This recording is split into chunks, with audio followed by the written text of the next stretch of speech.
Foi. Motivation. Surpassement.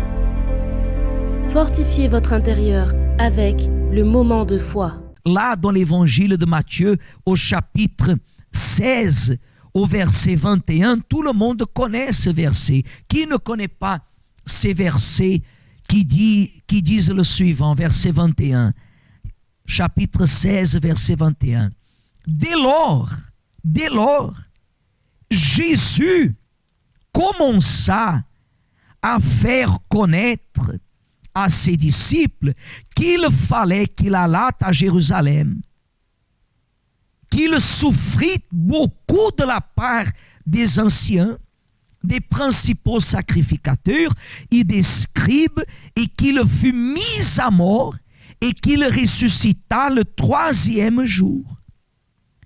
Regardez maintenant, Pierre, l'ayant pris à part, se mit à le répondre et dit: à Dieu ne plaise, Seigneur, cela ne t'arrivera pas.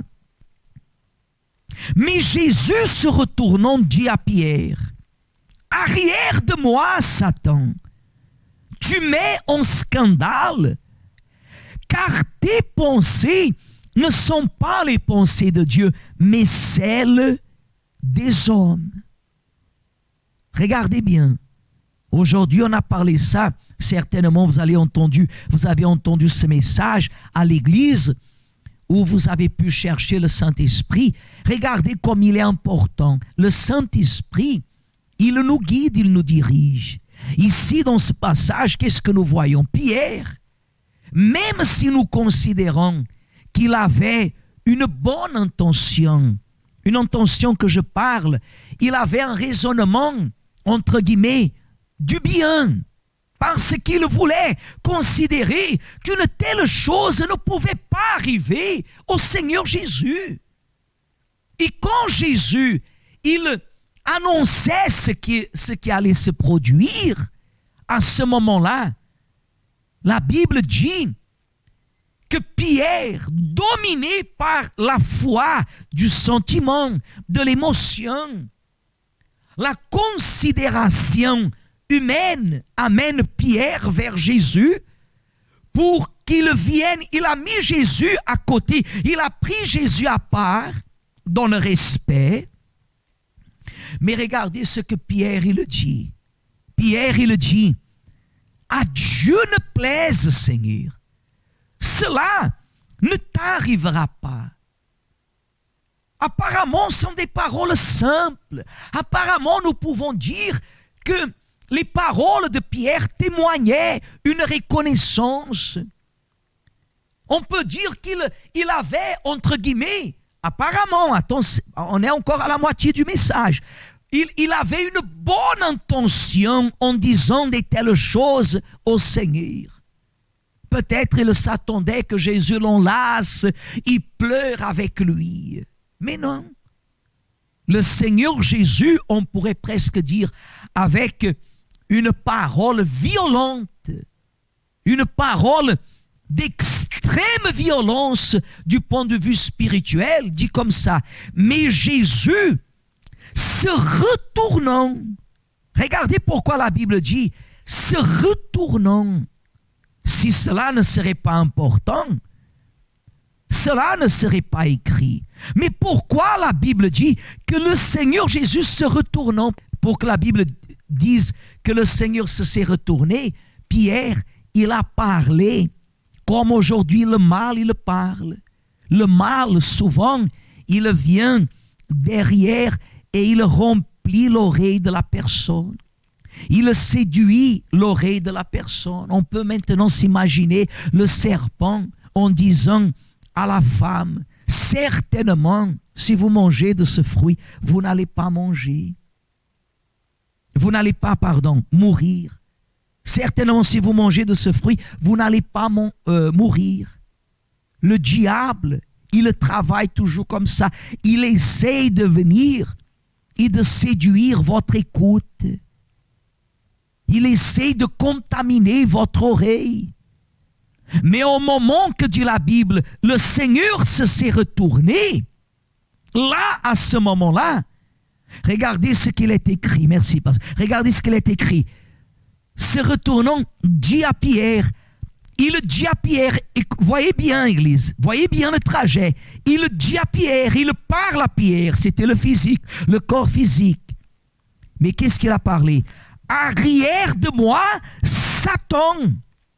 Il parle à Pierre, mais à qui Jésus l'adresse le message? À Satan.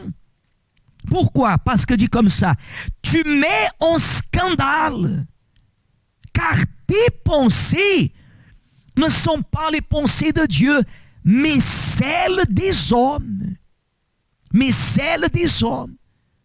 Regardez qu'il n'attribue pas ses pensées à la pensée des démons, à la pensée de ceci ou de cela, mais il dit d'une façon directe à celle des hommes. Que normalement c'est une pensée que facilement est guidée et influencée bien des fois par le mal qui agit au milieu des hommes et amène la personne à faire tant de bêtises, tant de mauvaises décisions. Nous voyons tellement cela de nos jours. Des personnes qui laissent que des paroles viennent la retenir. Vous avez déjà analysé que souvent, les bonnes paroles que quelqu'un vous a données, vous les avez oubliées. Mais les mauvaises paroles, vous n'oubliez pas. Des fois, la personne, elle vit une vie, et la vie de la personne témoigne, elle témoigne la mauvaise parole qu'elle a reçue. Une mauvaise parole. Une parole qui est venue l'anéantir, une parole qui est venue l'accommoder, une parole qui est venue la retenir pour qu'elle ne puisse pas avancer, évoluer. Le mal aujourd'hui, il travaille comme ça.